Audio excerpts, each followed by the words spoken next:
I was a huge fan of She's All That. So I was excited to see He's All That come to screen.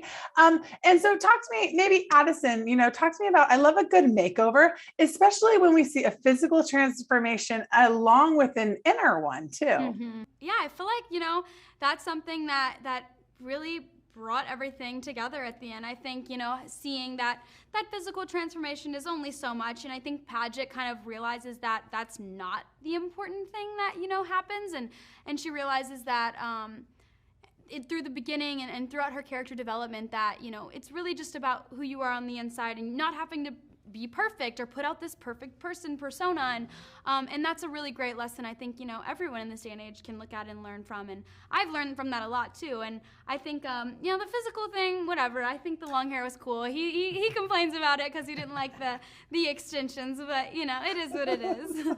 One thing that I think that we learn from him is not to let the past define you, and also not to let it kind of inhibit you from embracing what can come.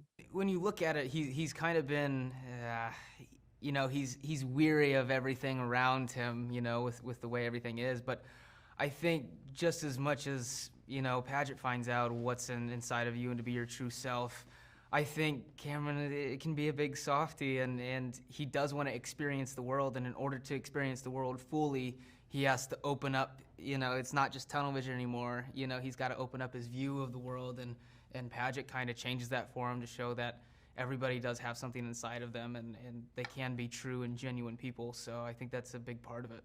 And I liked how there was a blurring of reality. We see social media entering into this and how it affects things, and taking photos all the time and maybe not living so much in the present. Addison, you have a huge platform on social media, and then also weaving that into the character within the film. Talk to me about the importance of at least trying to live a little bit authentic, a little bit of authenticity. Yeah, I mean, I think that's something that I can relate to Paget with a lot. I think in the beginning when I was, starting, it was very free for all and careless, and I didn't really mind, but then as I kind of started growing and I guess, being a little more aware, maybe seeing more negativity and things like that, I kind of got a little bit, I guess, scared in a way to show myself and mess up. I think I was really scared in the beginning to mess up, and I was scared to show that I'm not perfect, and I tried so hard to put on this, perfect life thing that I think everyone deals with, and